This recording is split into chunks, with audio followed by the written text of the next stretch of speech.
Grab a cocktail with us and welcome to the hot mess that is my life as a single makeup artist living in a college town in Florida. This is Kara's Lipstick Diary. Hey guys, we are back with another episode of Kara's Lipstick Diary. Have you subscribed yet? Did you hit the button? You know you want to. I mean, that's the best thing ever. Hit the subscribe button. All right, so today I am so excited. You've seen her on 2 episodes before, and on those episodes we might have been talking about vibrators. But Crysta is back, and we're gonna talk about something a little bit different today. We are gonna talk about toxic jobs that caused us to become girl bosses and totally change things up and create our own companies. So, many of you have had toxic jobs, but Crysta and I both decided, you know what, fuck this. We're doing it our own way. So, are you ready for a cocktail? Because you know I am. Today we are gonna make an Empress Lavender Lemonade. So, we are gonna do 2 ounces of Empress Gin. You guys like Empress Gin, you really need to sponsor me because I'm like obsessed with your gin. I seriously go through this stuff so quickly. It has become my absolute favorite thing ever. Because also, like, okay, so you notice, it's blue in the glass right now. We have blue gin. In a second, it's gonna change colors. It is so freaking cool. So the way we make it change colors is we are gonna add now 2 ounces of lemonade. And when the acidity of the lemons hit it, oh my goodness, check this out. Literally, you guys, it goes from blue to it turns into like a pink lavender.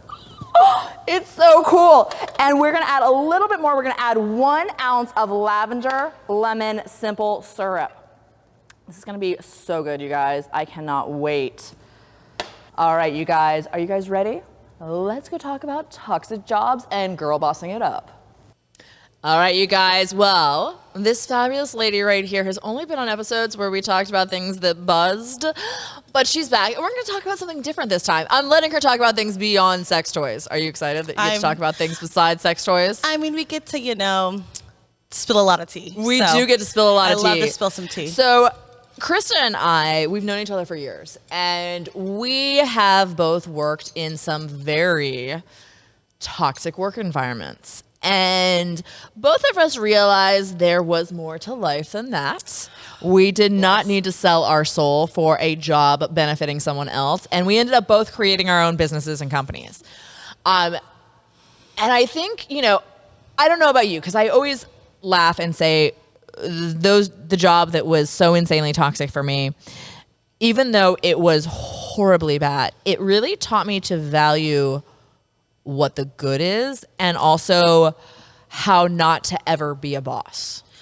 Exactly. It teaches you 100% how to actually lead people the way that you feel people deserve to be led, and you treat them with respect, because people have to remember these people are here to help you. Correct. Well, and that's exactly the point.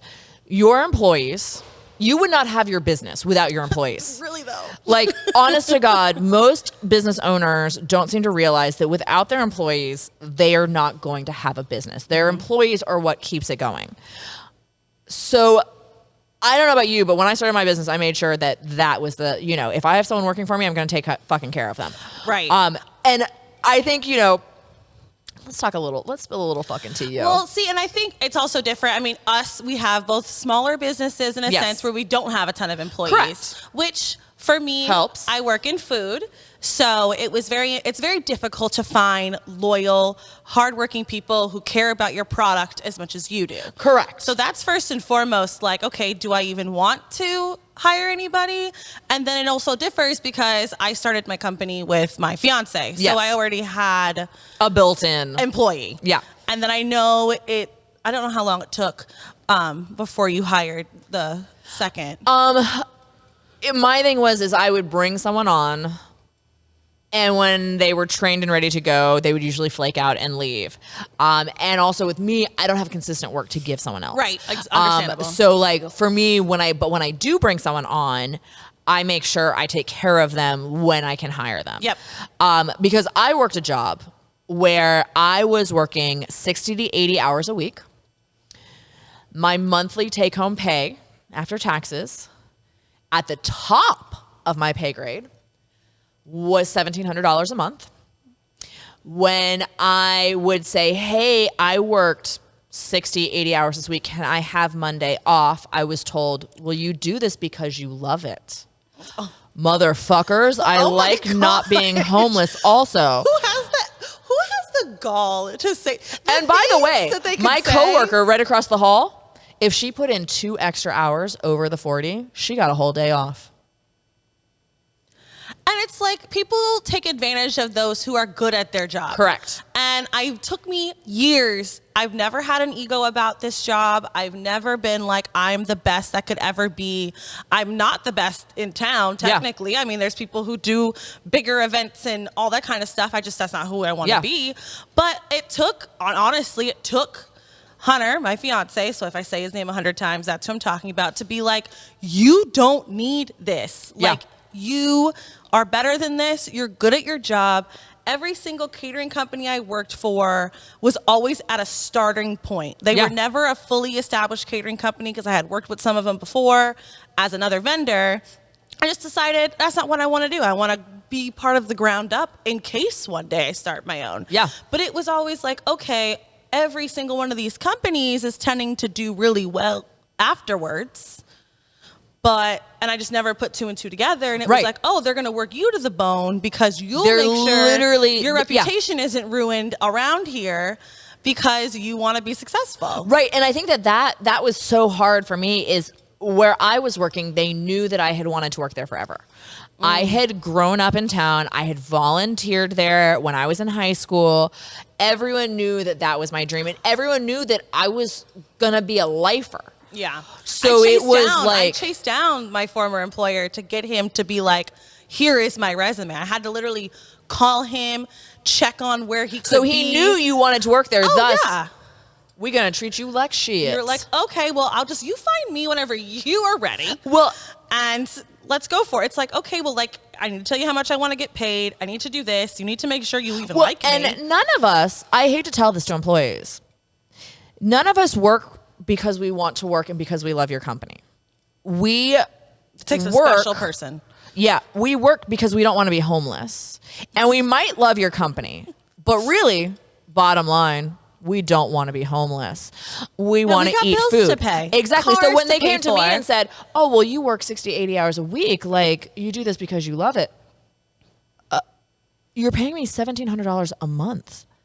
Like, the fact that you made that much when you worked there versus I think, well, that's a lie because my pay dropped when I worked there. I started off about like, what did I make? I think it was like 28 and then it dropped to 2. Like, and I wasn't even told until it was happening. It was like, oh, by the way, you're only going to get paid this much now. And I was like, oh, they told you after the fact? Oh my God. That was like, so I was working in a theater. And I'm Equity. For those of you who don't know, that is the Acting and Stage Management Union. And so I was working full time, my regular 40 hours a week. Right. And then they brought me in to help stage manage while the regular in-house stage manager was on vacation for 2 weeks. I was the Equity stage manager for the show that was going on. And then after the shows, by the way, they were then sending me out to the clubs to promote the show. So I was working all day, all night. I go to pick up I get my Equity paycheck because that came at a different day than my regular paycheck. And my Equity paycheck, the one that was overseen by the union, was a normal paycheck. You're just like, huh? That was fine. I was okay. You're like, I go a couple days later to pick up my paycheck for the regular part of my job, which I was still working the entire time and extra because I was going out afterwards to promote the show. You want to know how much my weekly full-time 2-week paycheck was for? $5. 60. Close. We just added 1 0.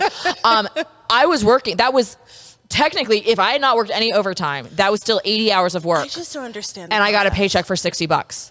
And when I went to them, they literally like looked at me and were like, I don't understand what your problem is. And I was like, motherfuckers, like, where is my money? Where's my money? They never gave me that money. They gave me 2 days off. 2 days off. Did you get your paycheck on time?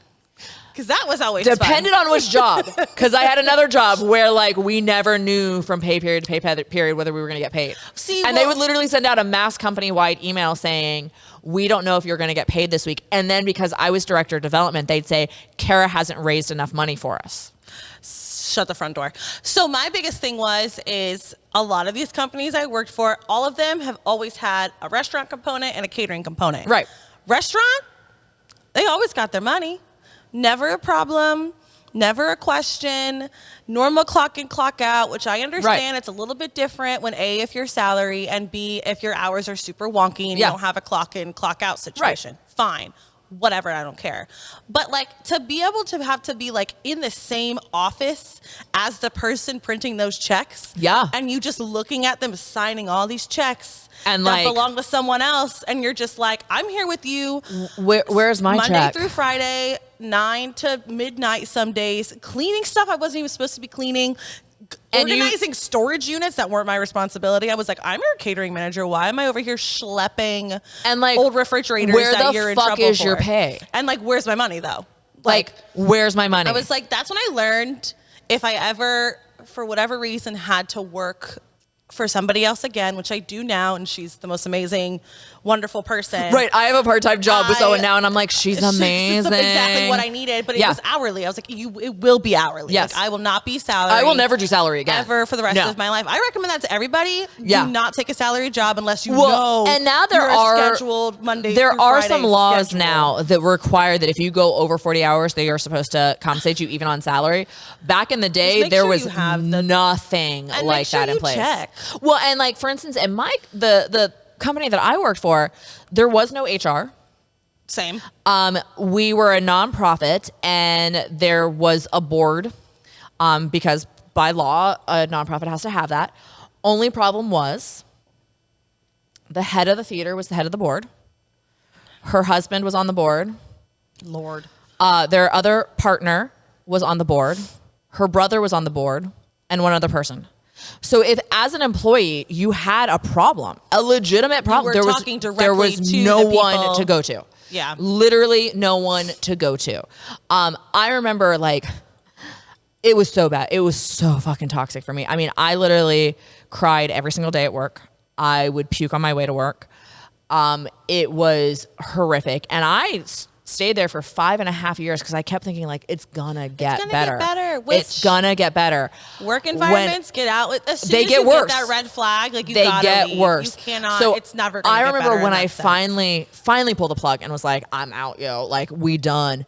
And I went to this one guy, and he was very much my mentor, and I sat down with him and I actually cried, and because everyone else I had told, I was like, fuck off, peace out, I'm gone. When with him, I sat there and I started crying, and he looked at me and he goes, kid. Yeah, because he was his well, he was really cute because his best friend was my high school teacher, and so that had been my mentor in high school, and so this guy had taken me under his wing, and he was like, you know what, kid, like he's like, I've seen them run a lot of people out of here. He's like, they've treated you worse than I've ever seen them treat anyone. And he goes, you know why? And I was like, no. What did I do to deserve this? And he was like, you're really fucking good. And you're going to prove them all wrong. And he goes, and by the way, you lasted longer than any of the others.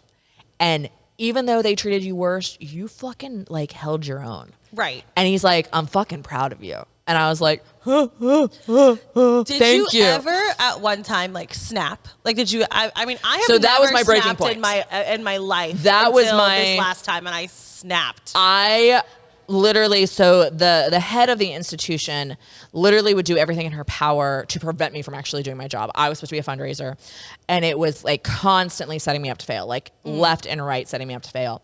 And her husband worked with her directly, and I could always tell when she had sent him to me, because what he would say would be, it was obvious it came from her. Right.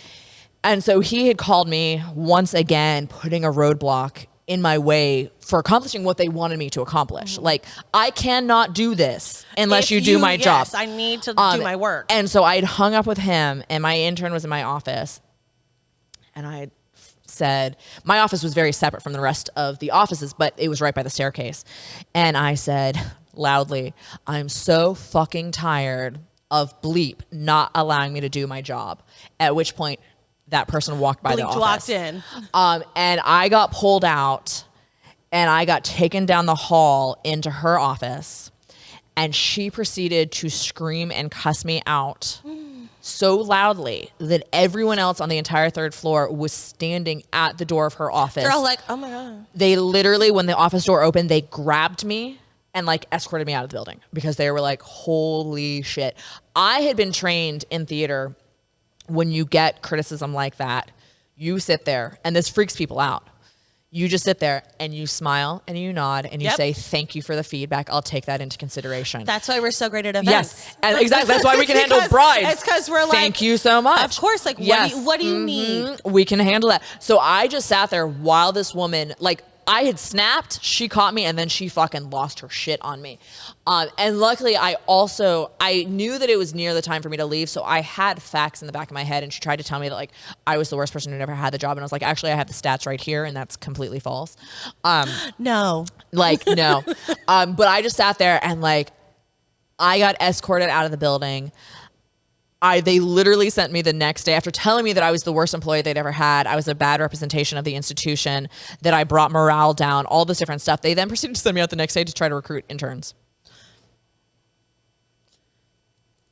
I took the next week off and came back and handed in my resignation. See, and I had, by the way, never taken an entire week off in the 5.5 years I'd been there. And that's impressive that you did it that quickly, because my snap was right in the middle.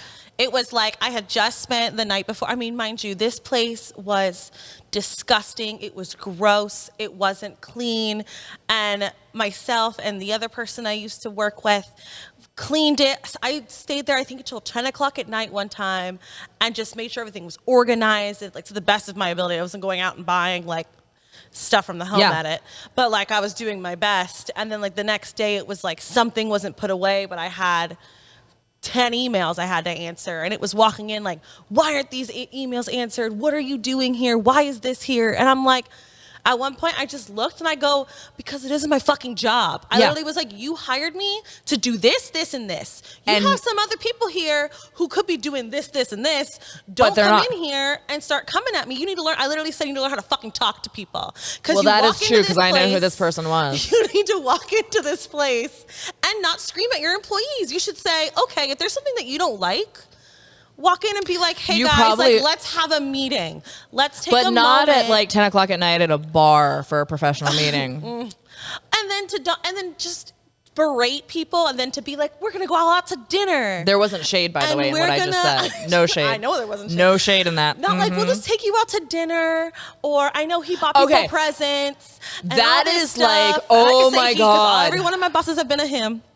I know who you're talking about. Except for my recent one, and she is, like I said, I have to say, like, don't get me wrong, I will give gifts and thank yous to people who work with me. But it's not to cover up mistakes. It's not to cover up. That is a clear sign of abuse. I had one boss back in the day, this was a long time ago, and I only worked there for a brief period, but he would go on tirades on us. Like, I remember one time he called me, I was still, like, I was in my early 20s, I'd moved back in with my parents because I couldn't afford not to.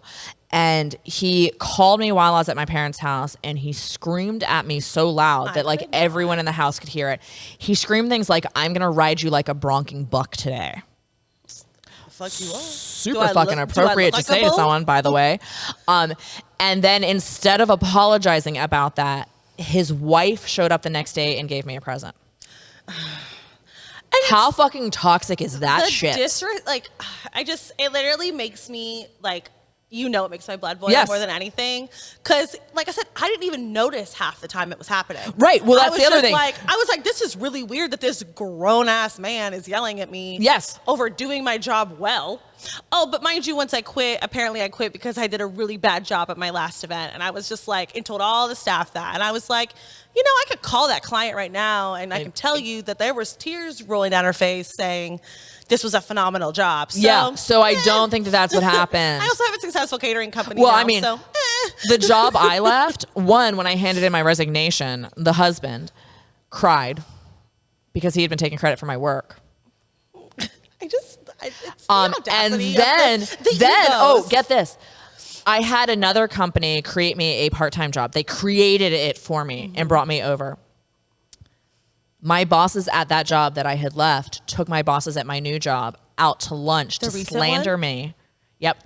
No, not now. Okay. This is back in the day. Like, really? This is back in the day.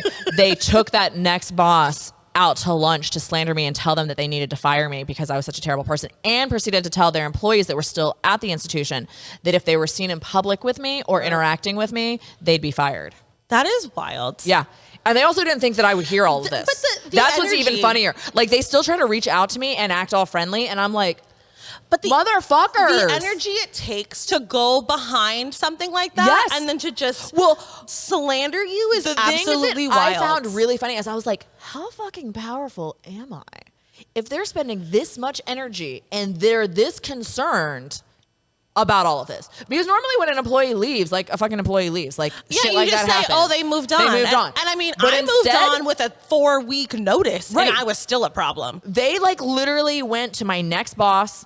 They told their employees, like, I'm like, what the hell power did I hold over these people?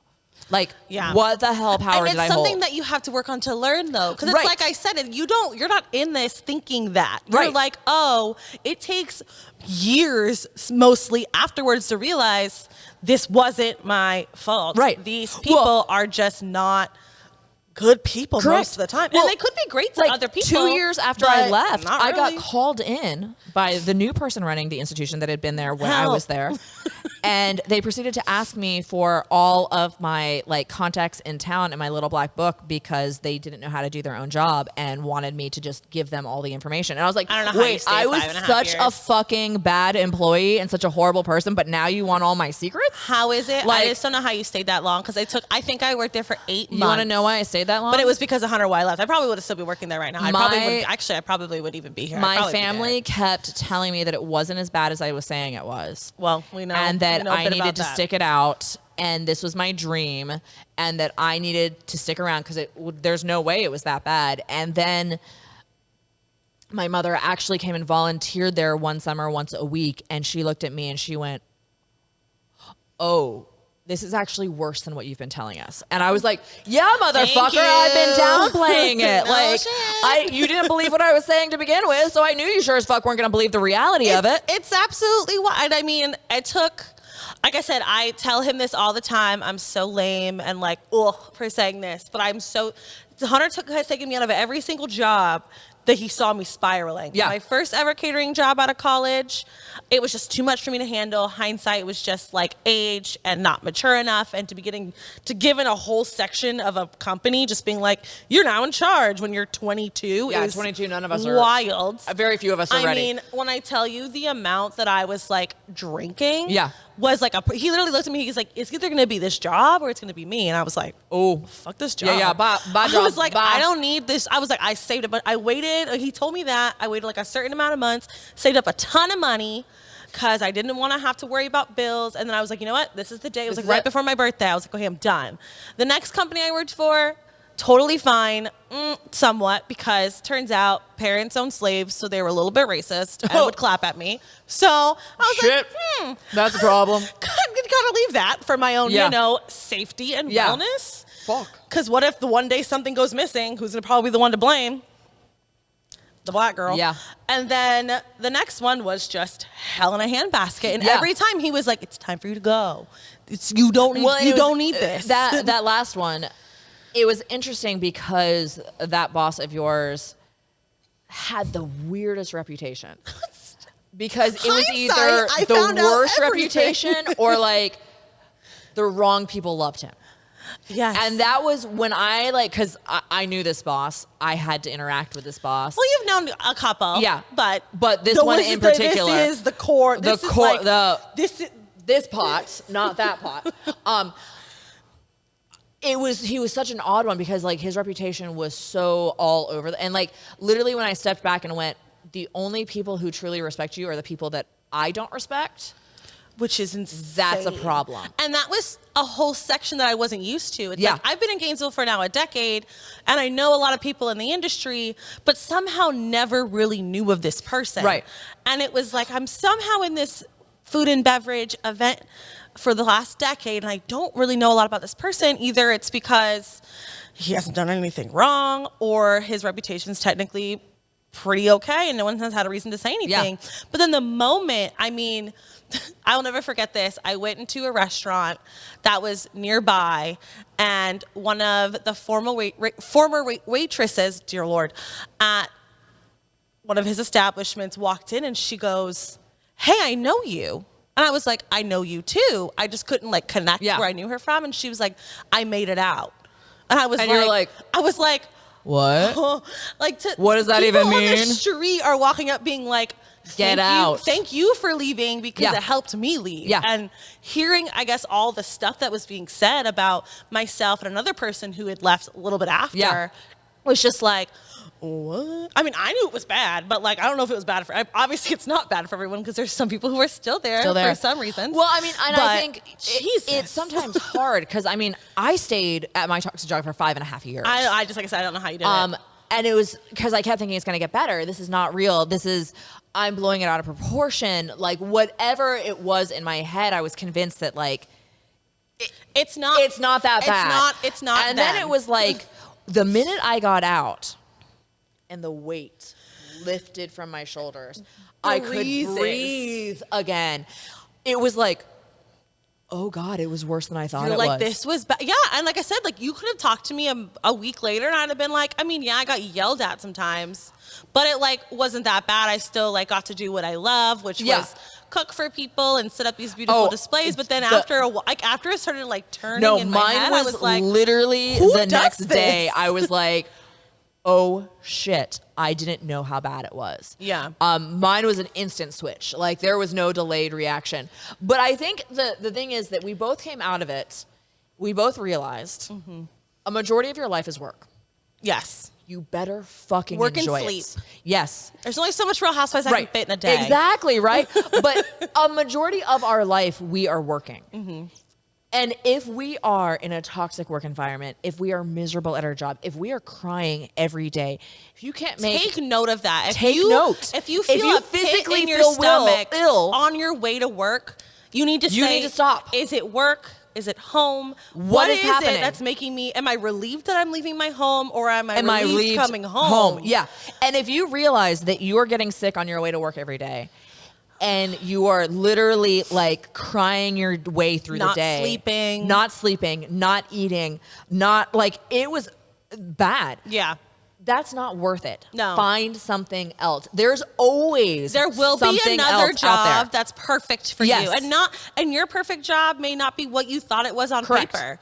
Ever. And well, that's the thing. I didn't know I was going to become a makeup artist. I didn't know that was a real job. Yeah. Guess what? That's what I do. I didn't know I was going to be a caterer. That was my goal. Yeah.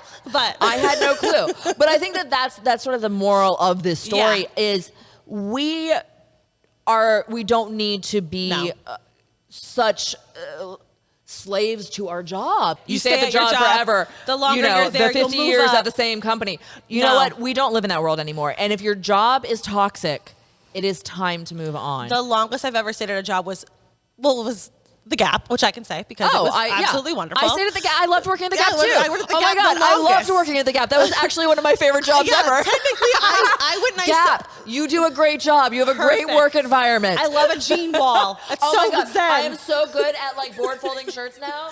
That's hysterical. We both work at the Gap and we love the Gap. We both did the same thing at the Gap too, which was wild. Well, you can't not work at the Gap and not learn like folding jeans and folding shirts. Like it's a thing. Shoving them into a wall. You make that shit look perfect. But anyways, I think that's the big thing. Like you are the owner of your life. Yep. If you are in a bad situation with your work, you can change it. We both created our own careers afterwards. Yep. But you can go to another job. You have options. You may not feel like you have options. There's always something else you can do. Take a day off and process it and take a step back and realize there is something else you can do. There are better options. Take the time, and like I did with my one job, take the time and save. If you're worried about financial situations, try to just be like, okay, I'm not gonna. But you know, I'm not gonna get my pink drink obviously, for the next few months. Don't become homeless. No. But realize you can make it work. Yep. it will work if you are willing to put the work in to fix it. So that's basically, I mean, here's a good chance to wrap up because it is time. But thank you, Crysta, for coming on, talking about something other than vibrators. I mean, I do love a good vibrator talk. We know that. But I thought, you're a fellow boss babe. You have worked in the world of toxic employment. We'll get some and you came out on the other. I know. I can't wait to see what our DMs say. Oh, shit. I know some of my bosses still watch. Pretty sure your boss watches too. Oops. Former. Yeah, former for both of us. And former. Current, but she's great. But anyways, thank you guys so much for watching. Remember, hit that subscribe button because you do not want to miss when a new episode drops. Thanks for watching. We'll talk to you soon. Bye.